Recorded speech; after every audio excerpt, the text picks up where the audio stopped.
Welcome everyone to today's first panel entitled Remaining White Spaces in Climate, What Are They?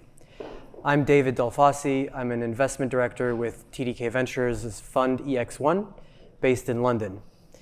In our first panel today, we'll explore the critical areas of the economy that have yet to see significant disruption from decarbonization efforts. These white spaces represent both challenges and opportunities in the fight against climate change.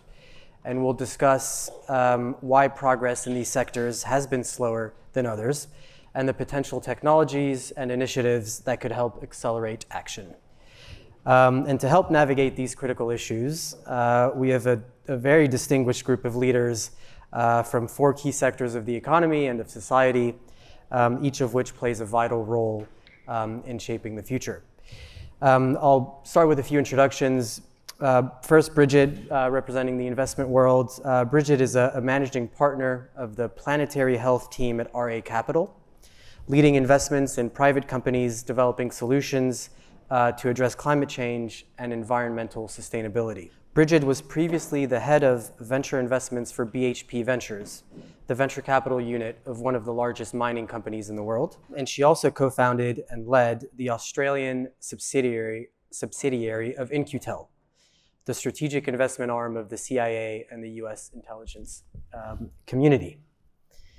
Next, from the government sector, we have Jon Glass, who, after serving as Deputy Director for Commercialization at the US Department of Energy Advanced Research Projects Agency Energy, or ARPA-E, is now a Senior Advisor at the agency.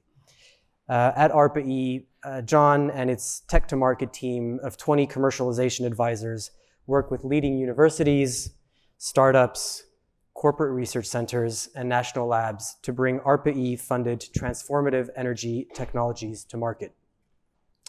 Jon was previously the head of venture accelerations at the venture capital arm of National Grid, one of the world's largest investor-owned utilities, where he oversaw the Next Grid Alliance, a collaboration network of over 80 power utilities to foster industry-wide innovation and accelerate the energy transition.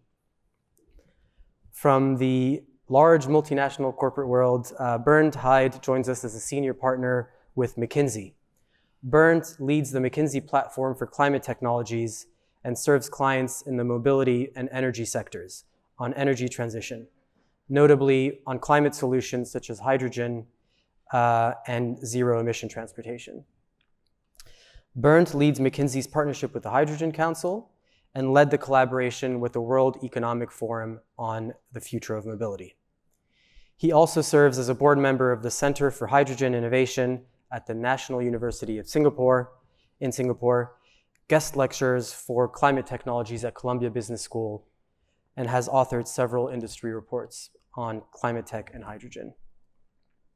And finally, representing the academic sector and policy sector, we welcome Rob Stoner. Rob is the president of the Kendall Square Project, an energy technology development and investment firm based around the corner in Cambridge. Immediately prior to forming Kendall, Rob served as the director of the MIT Energy Initiative and the founding director of the MIT Tata Center for Technology and Design. Rob's research at MIT focused on energy technology and policy in the context of energy systems and business models in the developing world. Rob has served on a variety of corporate boards and advisory bodies, including Rio Tinto's Innovation Advisory Council and the Science and Technology Committee of the Alliance for Sustainable Energy, which oversees the US National Renewable Energy Laboratory. In the first part of our discussion, we will discuss how to identify and think about white spaces. And in the second part, we will dive into a more detailed discussion about a couple of examples. And finally, we'll end up by opening up the discussion to the audience. So please make sure to write down any questions that come to mind as we go through the conversation. Kicking it off with Brigid for the first question. Brigid, what are white spaces to you? And do you see different kinds of white spaces in different sectors? Yeah, so I'm going to start with just a little story. I think Larson mentioned it earlier, the story of Anduril. So when I was at In-Q-Tel, a while ago, we were one of the earlier investors in Anduril. And I remember we used to do always, of course, like any other investment fund, memos, and I was in the peer review for Anduril. And I read it, and I was like, well, we're a very tech-focused fund. What's going on here? Right? This is all about solving a big problem. And they were integrating lots of different technologies from a lot of our portfolio companies. But what really resonated with me and why Anduril has been so successful is they knew their customer, they knew their problem, and they found tech that had been technically de-risked in other areas, put it together to solve a really, really difficult problem within the US government. And that's what led to its success. And so from a fund perspective, my co-partner, Kyle Teamy, and I used to work at InkyTel together. And so we've taken that same sort of philosophy in terms of how we sort of identify white space. Kyle also was in the military. He often says there's two types of strategies, asymmetric and stupid, is what he's learned in his military training.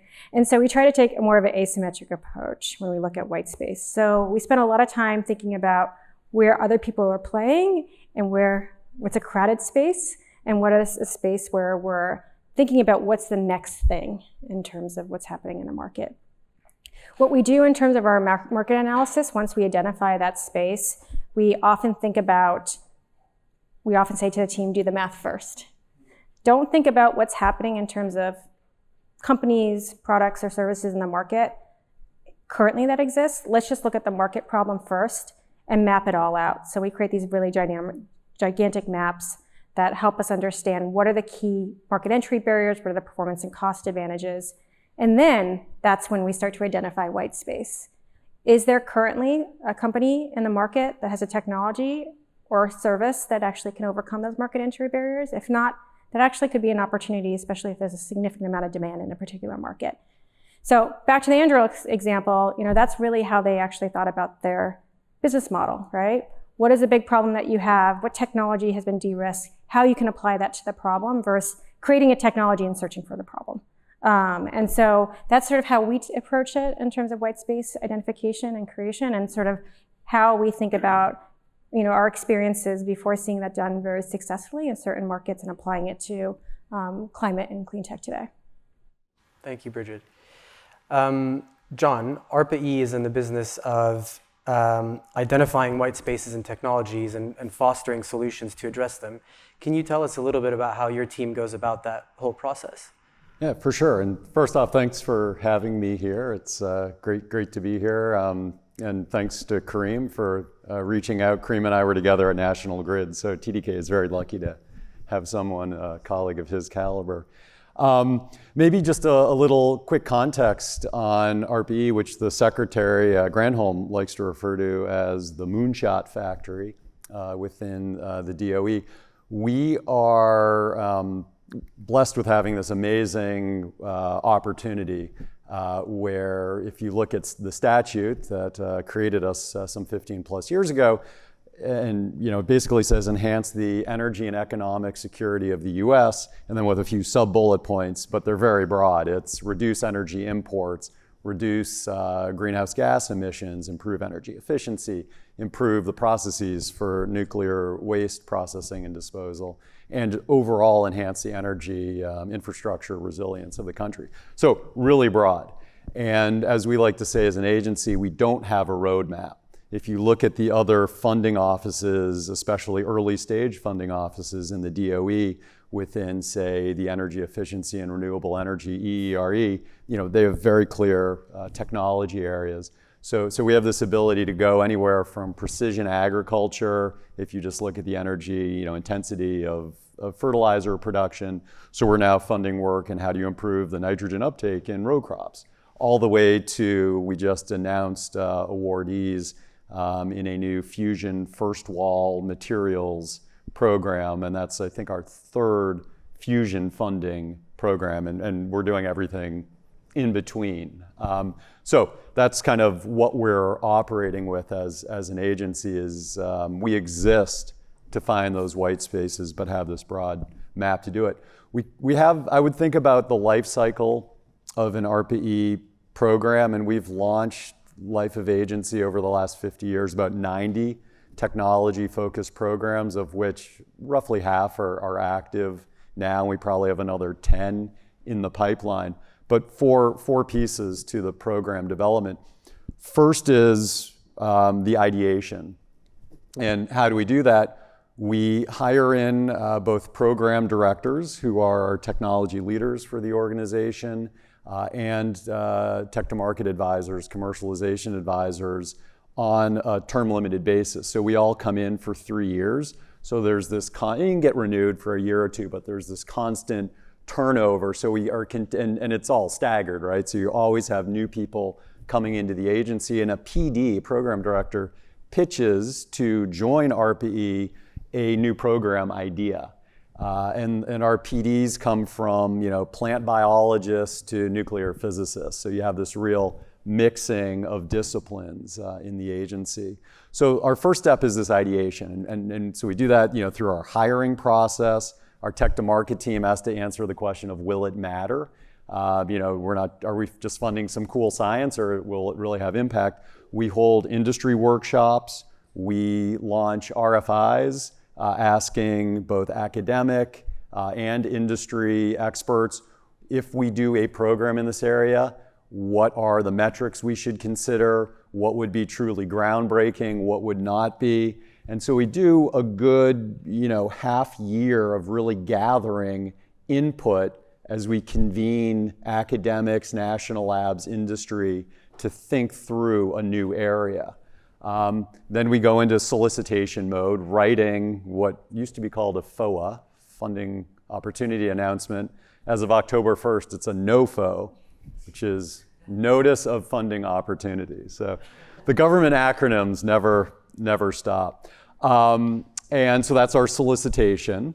If we've done things right during that initial ideation, we get a lot of proposal ideas from universities, startups, corporate R&D, national labs, nonprofit research labs. And we have external reviewers. We run a government, very well-defined procurement process with a merit review board.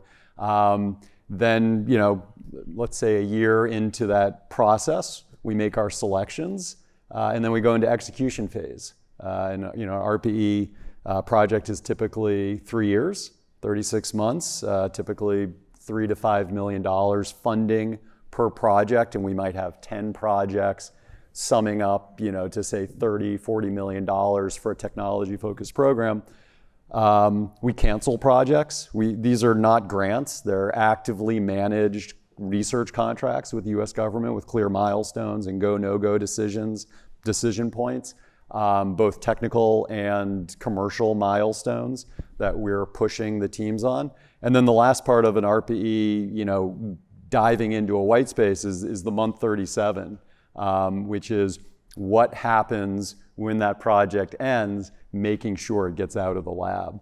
So long-winded answer, but it's that we have a diverse team. We're term limited, so people feel urgency in getting stuff done, convening industry and academia and national labs, and holding workshops, doing RFIs. That's what lets us really focus in and pick a white space like geologic hydrogen, which I think we've really been the leader in. I mean, it's getting a lot of attention now. We started this a couple of years ago, saying this is a space we ought to go into as a new primary energy source. And now we're putting dollars to work in that area. Thank you.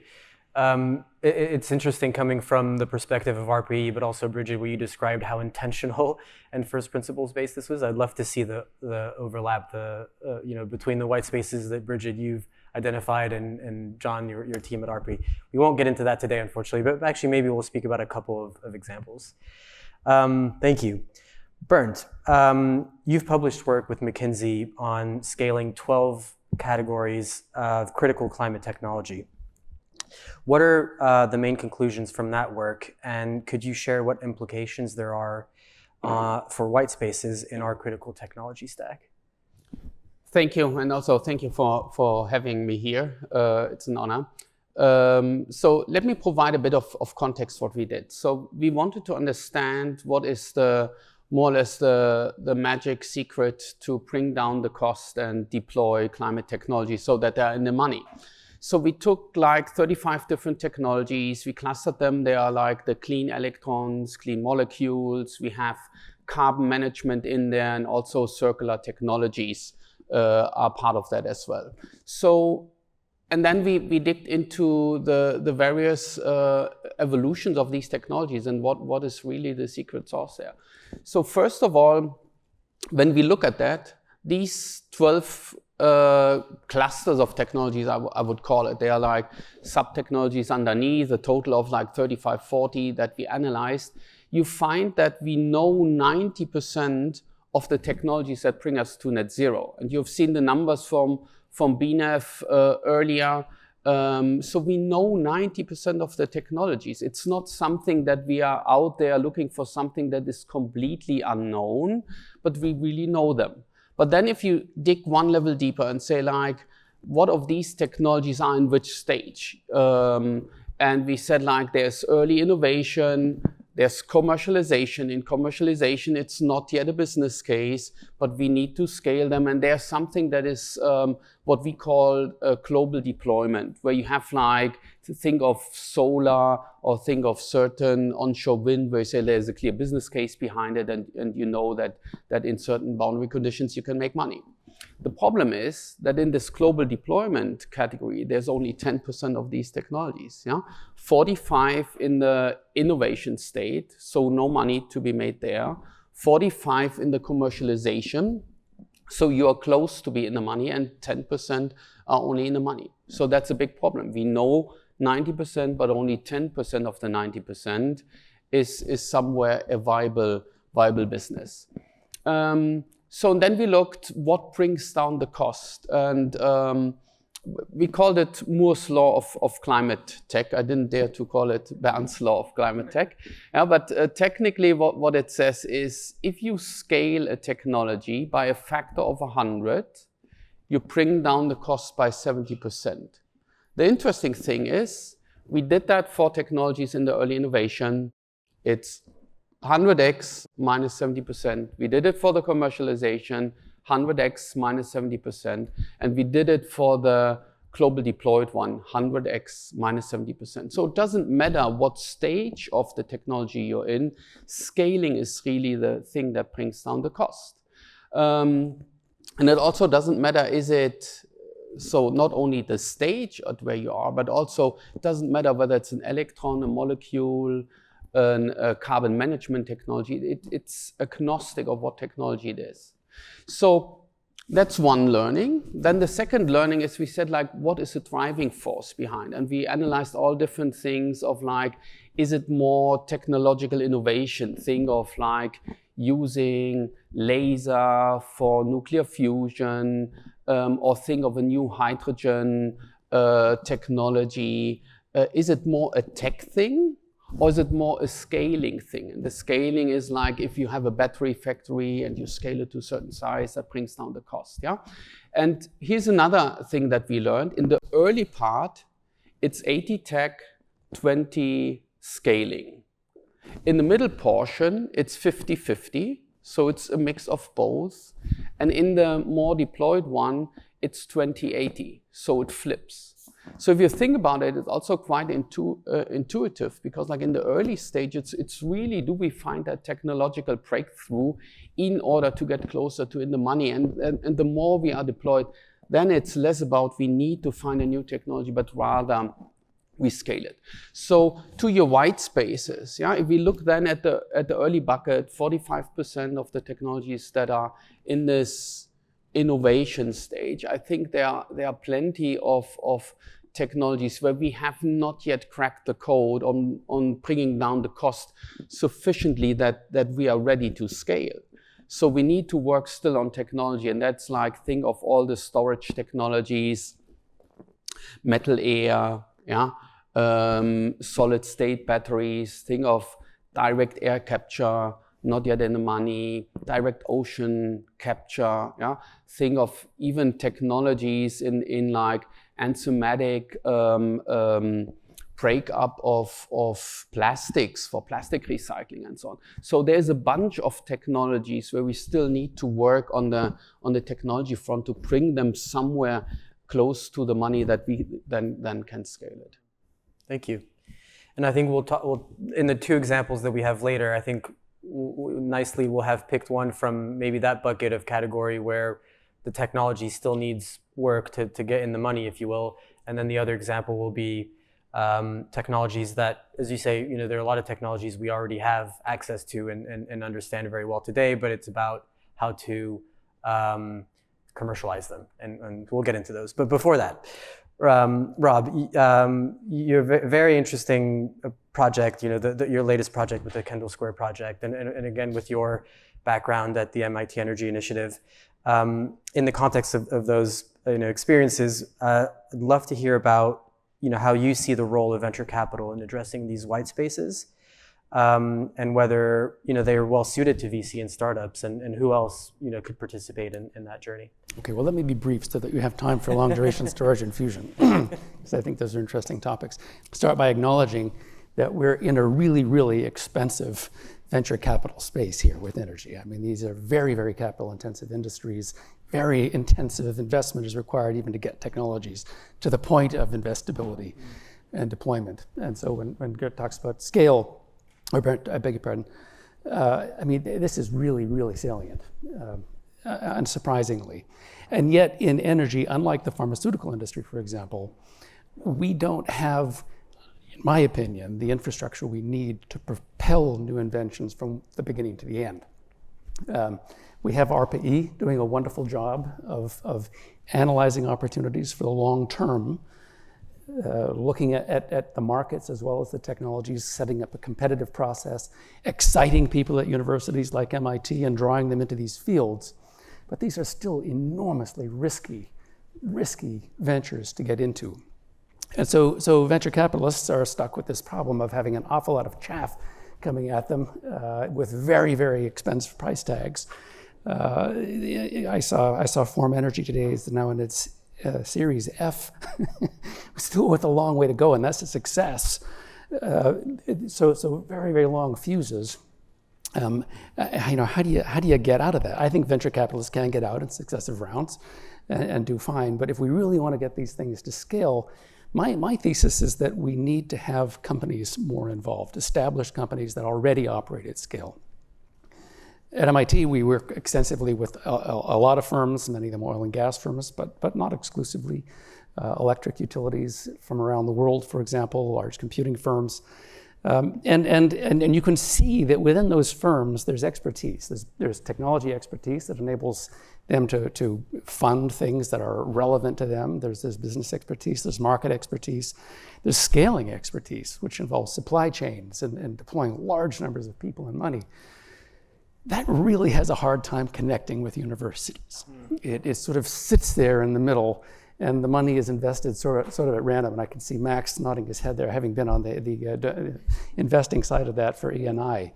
And so I think there's an opportunity for corporate venture capital in energy that is perhaps bigger and more exciting than in any other space I can think of.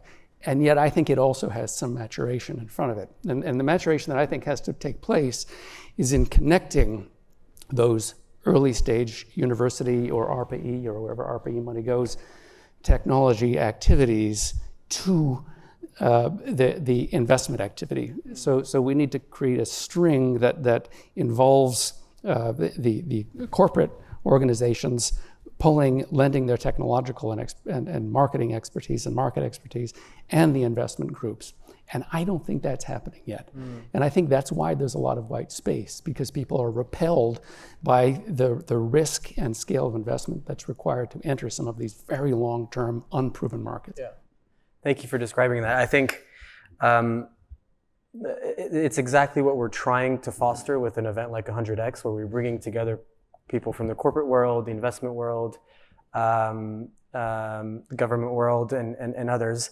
But I agree, we need to keep doing much more of it to achieve that. Now we'll dive into a couple of specific areas, and we'll start with long duration energy storage. And back to Brigid. What do you believe are the use cases that make the most sense for market entry in long-duration energy storage? And how can solutions evolve throughout the market in the longer term? Yeah, so we spent a lot of time trying to understand the entire long-duration energy storage landscape, sort of thinking about short duration, long duration. And I think what we settled on ultimately was, okay, what's the killer use case here? Where are there going to be opportunities for early market entry for a lot of these companies that, as you described, is much more capital intensive? So you need to have revenue coming in order to help with capitalizing the company, giving yourself a little bit more runway in terms of before you get to maybe the bigger use case in the end too as well. So we ranked about like 12 different use cases based off of things that we knew were in the market today, things that we could see in the future. But I think it also comes down to, though, is this idea of corporate partners. You know, Megan mentioned it, you just mentioned it as well. This idea of creating corporate empathy within startups and startup empathy within corporates. Very often people would come to me when I was at BHP and say, well, what's your use case? Like, really? Have you not even done your homework? Right? We have public records of our decarbonization plan. We publish it on a yearly basis. You could see what we were doing for Scope 1, Scope 2, Scope 3. You could see what our CEO was saying in shareholder calls. It gives you a really good sense of the priorities of the organization. I have end users who have a lot of things to do in their day job, and they're looking towards you as technologists and innovators to help show what the value of your technology is based off of your knowledge of the organization too as well. So I often say to companies, use cases will be very different depending on the entity and what their priorities are. But I often say to people, do your homework first, right? In corporate VCs and in corporates generally, what I found in my own experience was there's two things that we only talked about. One was growth for the company and driving down the cost curve and increasing margins. That was what you could get on anybody's calendar if you talked about those two things. And making sure that the startups do the math to align to either those growth goals or those cost-saving goals, because ultimately that's the KPIs of the decision makers. They're not necessarily going to be given their bonus because of meeting some target that they had. They're also going to be driving a lot of their bonus based off of business performance. And so aligning your technology to those sort of key performance indicators that they're going to be driven by from a decision-making perspective is going to increase your probability of actually getting somebody to listen to you and then being able to articulate what your value proposition is to achieve whatever asset you were going to target first as your market entry point. So all that to say is that, I think what I often say to startups in this space and spend a lot of time with our portfolio is, okay, who are our customers? What are driving the needs of that business? Let's do our homework with a lot of public information, and let's come and show that corporate that we actually did our homework so that we're not transferring the work on the customer, which is what I often found is the case. They don't have the time to do that. And you're also getting pitched thousands of companies, on a yearly basis. So how do you differentiate yourself from studying the use cases, which are based off of performance and cost advantage? That's what I found is the most helpful. Thank you. Very practical. Yeah, guidance. Jon, based on your work with NextGrid Alliance, are there any specific examples of successful initiatives or deployments within utilities in past technologies, for example, solar and wind, that we can leverage in long-duration energy storage? Yeah, I'm not sure I love the analogy because, if you look at solar and wind deployments, I suppose it holds up to some degree because there are, whether it's, the investment tax credit or production tax credit for solar and wind, respectively. And then now 45X as the subsidy for long duration storage. So there are, but if you're generating wind or solar, it's much more a direct, there's a wholesale power market you can generate at a certain price and sell into markets, or you can enter into PPAs. Long duration energy storage is a much different underwritten use case, right? Because and it's not like 2 and 4 hour, daily cycling batteries. you're underwriting around use cases 10 plus 20 hours where you have, rarer, less frequent events, your capacity utilization is lower, and the benefits are a bit disparate because they're, part of firming up, overall increase in penetration in intermittent renewables. So who should those benefits really go to? So I feel like it's a different analogy, but what I would say is, my big reflection, whether it is from time in utility world or what I've now seen in the work ARPA-E's funding in long duration energy storage, is it's kind of like, let's call it the form playbook, right? Which is, probably as important as, their novel chemistry is having really, world-class modeling capabilities so that, when we launched our most recent, which is pretty much now concluded, long duration funding, something called DAYS, clever government acronym. We set this 5 cent per kilowatt hour levelized cost of storage target, but that doesn't, okay, that's great, and it's sort of like a good roadmap, and it drives what your CapEx has to be, what your round trip efficiency has to be to get to that L cost. But really what you need to know is at a very localized nodal level, what are power prices doing, for 8,760 hours during a year? What is the renewables profile? What is the load forecast? What is the weather forecast in that area? And you have to really nail that to be able to show a utility that this investment is going to pay off if it's used, X times per year at a pretty low capacity factor, that it'll actually work. So having that modeling capability to go hand in hand with the actual technology itself is, I think, important. Otherwise, customers are going to be like, I don't know. I don't know what the use case is. You have to guide me there. The last thing I would tell you is we funded ESS, which is getting, along with Form, is getting some traction now early on in the agency, energy storage systems. And, they have I think it's a 2 gigawatt hour deployment that's happening now with SMUD, out in the West Coast, among others. And something they've done is they've very actively acknowledged new chemistry being underwritten for, 20, 30-year case. Who the heck knows if the performance is going to hold up? And so if you look at their marketing, they really advertise this. They have a backstop on long-term performance guarantee from Munich Re. So I think that's something that is quite interesting, to de-risk these. And, Munich Re is not the only game in town. There's a lot of insurance tech that's now, it was a big focus a few weeks ago at New York Climate Week, sort of this marriage of insurance tech and energy transition. I think taking that as part of the fear, uncertainty, and doubt off the table, and hey, we've got big capital behind us on guaranteeing long term. I think that's an important lesson that we've observed. Yeah, that's very valuable, and I see some similarities with the first item you mentioned with Brigid about doing your homework and making sure you really understand the use cases that you're trying to sell to a customer. So, thank you.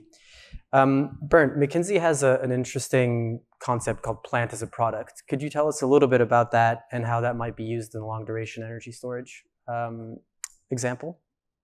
Yeah, let me first explain what we mean with that. And it's in the end is it's a concept how to scale the manufacturing. Yeah? So if you think of these two levers, more or less tech-based, scaling-based, yeah, we say how can we modularize a certain production technology that it's not every time a first of a kind, first of a process, yeah, batch-wise where you do things in sequence. So, and I'd like to use an analogy of battery manufacturing, where we really have brought down the cost of batteries. They are so low right now, where we said even 3 years ago, I would never have expected that it can be that low. And the logic, what has happened in the battery technology, it's literally that we have these gigafactories, and in the gigafactory you have certain you really brought down the cost, and you have certain parameters. So we know that one line of a battery factory is ideally 4 gigawatt hours capacity. You scale them, and today's battery factories are like 100 gigawatt hours annual capacity. They came up from something that was 30 in the beginning, yeah? And that also brings them down the lead time of like building that from what was formerly 3 years for factory to something that is now just 12, 14, 18 months, yeah? And to think through not only the technology, but also how am I scaling this technology? That is what we call then planned as a product, where you modularize the manufacturing process. For example, in a battery factory, ideally, you start putting up the roof first before you put the walls, yeah? And that's counterintuitive because you always start with the walls first.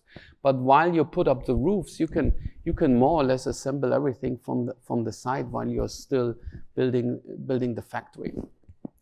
What we learned from that is, for many of the technologies, we are not yet at a cost position. Think of like even battery as energy storage. We can do like today, like 1.5 hours, maybe 2 hours, but it's nowhere near what we need for like, let's call it half a day or even more, yeah? So how do we think of like scaling the manufacturing, yeah? Next to the tech development that has to happen in parallel? That is what I think we can learn from that. And you can apply it for many different technologies. Think of hydrogen. That certainly applies for certain cell chemistries. If you think of sodium sulfate and others, how can we not only think and wrestle around the tech, but also about the manufacturing? Thank you. Rob, based on your research at the MIT Energy Initiative, what can we learn from other sectors or countries about energy systems or business models that could enable the early adoption of long-duration energy storage? Well, that's an interesting question. As you pointed out, I was the director of the Tata Center for Technology and Design at MIT, which is an Indian-focused research organization. So we've spent a lot of time looking at the Indian context and looking for parallels and divergences between that and the US context. And I think for long-duration storage, there are enough divergences that it begs the question, what could happen in India, and what could it tell us about the deployment of long-duration storage here? It's important to understand that in the United States, we have very cheap natural gas, $3 a million BTUs. In India, it's 12 or 14, and that's when the Russians are giving it away. So, you know, a very, very different approach has been taken in this country to peaking the electricity system, to firming up power when renewables may dim and we need it, to the approach that's been taken in India. And it's not as though tomorrow, if gas got cheap in India, we'd be able to start using it, because there isn't the gas pipeline infrastructure or the storage infrastructure or the ability to consume it. And so India is on this trajectory of increasing its energy consumption over the coming decade by about a factor of 10, whereas the US is going to increase its by about a factor of 2, not decade, I beg your pardon, by mid-century.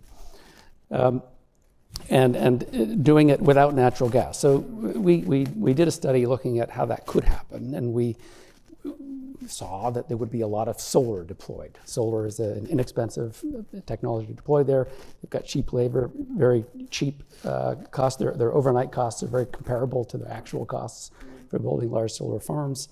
They got a lot of sun throughout the country. They've got a unitary grid as well. In other words, it's a single machine that moves power around the country. So solar is really very well adapted there. But there's no question they need long duration storage of some kind. And the question is how much. So we used lithium ion as a proxy and convinced ourselves that the retiring, rather the planned new coal plants could probably be slowed down and substantially displaced by a combination of solar and long duration storage in the form of lithium ion batteries with a pretty aggressive cost curve. And maybe even faster than we thought if the cost curve goes faster with other technologies. challenge comes from displacing the old coal plants in the Indian system. And I think what's going to happen there, we're seeing that the Indian government is moving aggressively with nuclear, looking very hard at small modular nuclear plants. They will get to pretty aggressive price points with those plants and have another option for firming up. Lithium ion is getting cheaper. The Indians are going to indigenize the manufacture of lithium ion. Solar is getting cheaper. The room for long duration storage batteries is shrinking. They're also very aggressively moving in hydrogen. Whether they'll get there or not remains to be seen. We see the space for long duration storage competing with the expansion of cheaper energy storage technologies, transmission, and the possible rise of alternative generating technologies. Funny things happen in the context of India, though. One of the things that drives storage deployment in models is the further deployment of air conditioning as people get richer, and so the system gets peaky, and so it's advantageous within the system to have a lot of battery storage so that you can provide that peak. The Indian government looks at that and says, okay, we've got to reduce the cost, or we've got to reduce the consumption of electricity by air conditioning. Let's have more efficient air conditioning. That flattens the curve, reduces the need for storage, and favors more deployment of baseload, nuclear plants, even coal plants. So it's not obvious to me what we can learn from the Indian context. We know it will be different, but there's no guarantee that there's going to be a large deployment of LDS there. Yeah. Thank you. Thank you, everyone. We actually just have a few minutes left, so instead of going into fusion, we'll open up the floor for a few audience questions. I could ask about fusion. We could ask about fusion. Can I make a quick point on long duration energy storage, which we're seeing, I left out before, is what are near-term markets before you get to full grid? Like there's a company Megan knows well that they've invested in that's looking at industrial electrification, Antora, for process heat. It is a long duration energy storage technology. The market here today is displacing gas. And so that's like a near-end market that enables scale, right? While you get to full on grid storage. US military bases, we had NREL do a study for us that compared a long duration energy storage technology we had funded plus solar to diesel gensets to meet the military's 2-week, 14-day resiliency requirements. And you can actually show it outperforms, it's more reliable, and it's cheaper. And the military bases are looking to put money into that. So like, how can you find these near-in lily pads as a way to get scale to ultimately making things work on the grid? Yeah, interesting. Thank you. Any questions? Tina? It seems like US energy consumption is coming down, but if you look at India, it's actually, like you mentioned, it's trending up. So it made me wonder if the white space is actually thinking about how do we decarbonize the other places in the world that is like seeing emission trending up. And I wonder, as great as like ARPA-E is doing here, are there enough international collaboration or program to actually bridge the gap, bringing the great technologies here to somewhere else that still needs technology to be deployed to actually reduce the emission? Great question.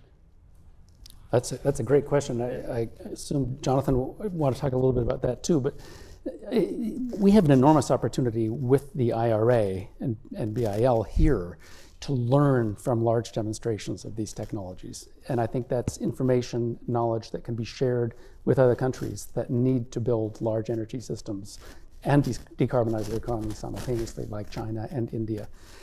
There are some activities that go on. NREL has a few people that go back and forth. DOE has people. There are involvements of ministers, ministerial meetings throughout the year. I don't think we're yet at a point where the rate of exchange of knowledge is high enough for us to really have the influence that we could have. So I think that's white space, I feel like. Absolutely. I mean, we love exports, right? That's so if you receive ARPA-E funding, you do have a US manufacturing requirement for the subject IP. That's to pay, protect the taxpayer. But we like it, the end product, going out into the world. Singapore is funding a demo project with an ARPA-E funded company, Aquatic, for ocean capture, CO2 capture. We've got partnerships going on with Japan's equivalent of ARPA-E. The UK has recently created ARIA based on our model, and we're talking with them about how we collaborate. Korea, we're doing the same thing. So that's we're engaged with several utilities in Europe who have said, we love what you're doing in advanced nuclear, and so we're actually helping them learn from and engage with the project teams we funded in small modular. So yes, it's a big part of what my team does is figuring out how to go over oceans. Unfortunately, we've run out of time, but thank you so much to all of our panelists for the very interesting conversation. Hopefully, we'll be around for the rest of the day or part of it, and you can ask your questions directly to them. Thank you.